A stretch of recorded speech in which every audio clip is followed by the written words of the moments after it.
Welcome to Cost Saver Conversations. I'm Angela, and I ask the practical questions so you can quickly understand what matters. Today, I'm joined by Assad. Hi, Angela. We are unpacking fuel price myths versus facts, what UK drivers really pay in 2026 today, and tying it back to the wider cost-saver ecosystem, including practical calculators and checklists so you can turn insights into action quickly. Just a heads up before we dive in, we are your synthetic hosts. We are great with numbers, but as AI, we can sometimes be confidently wrong. Think of us as the digital versions of your most knowledgeable, slightly caffeinated friends. Exactly. Treat this chat as a smart estimate only, not as professional financial guidance.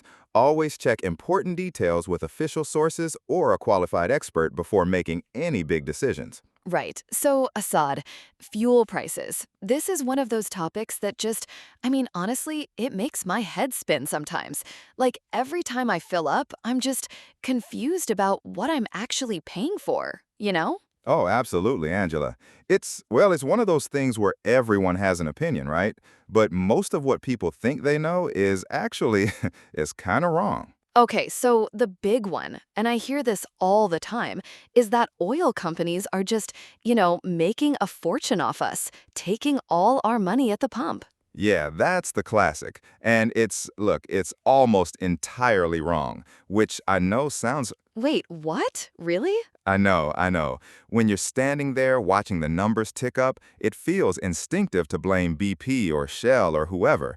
But actually, and this is the bit that surprises everyone, the majority of what you pay goes straight to the government. Oh, come on. You're telling me the government takes more than the oil companies? Way more. So let me break it down. When you buy a liter of unleaded petrol, this is based on 2024 averages extrapolated for 2026, fuel duty alone is 52.95p per liter. That goes straight to the Treasury. Okay. Then you've got VAT at 20%, which adds roughly another 24p per liter.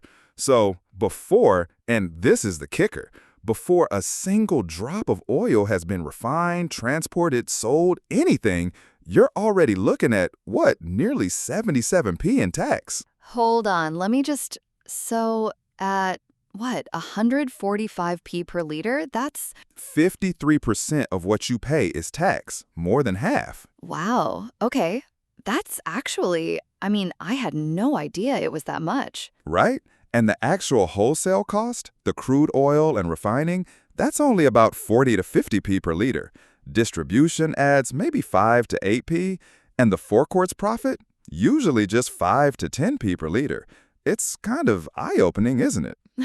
So, all those times I've been cursing Shell at the pump, I should have been cursing the Chancellor instead. Well, yeah, basically. And here's the thing. Fuel duty has been frozen at that 52.95p since 2011. Since 2011, that's what, 15 years now? That's a long freeze. It is. And it means that tax is this huge fixed component, regardless of what's happening with global oil prices.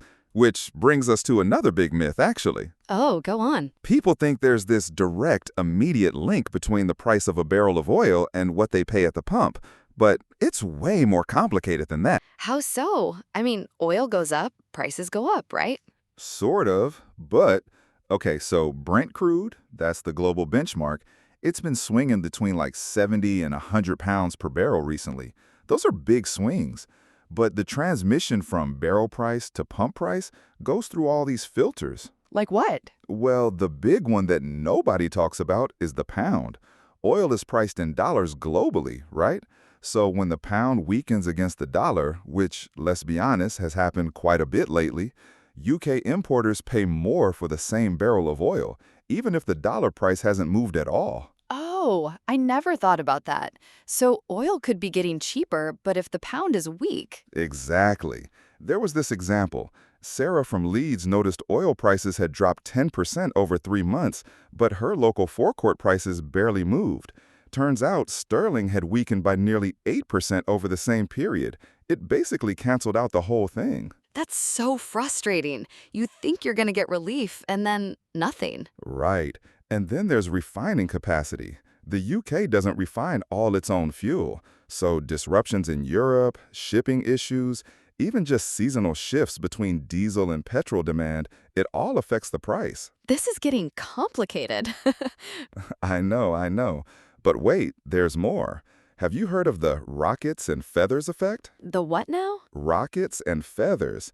It's this pattern where retailers are super quick to pass on wholesale price increases. They shoot up like a rocket. But when wholesale prices fall, pump prices drift down slowly like a feather. Ugh, that's infuriating. Is that actually proven or just, something people suspect? No, it's proven. The Competition and Markets Authority investigated in 2023 and confirmed it. They actually created a new fuel price monitoring scheme because of it. Good. About time someone did something. So, where are we heading with prices? I mean, 2022 was mental. 190p per liter at one point? Yeah, that was after Russia invaded Ukraine. Absolute chaos. But things have settled since then.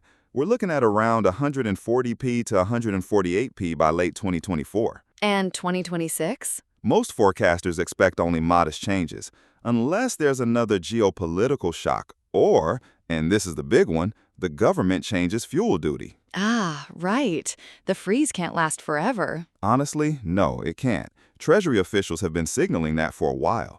If it ends, we could see an immediate 5p or more per liter increase. That's about $75 extra per year for the average driver. Ah, on top of everything else.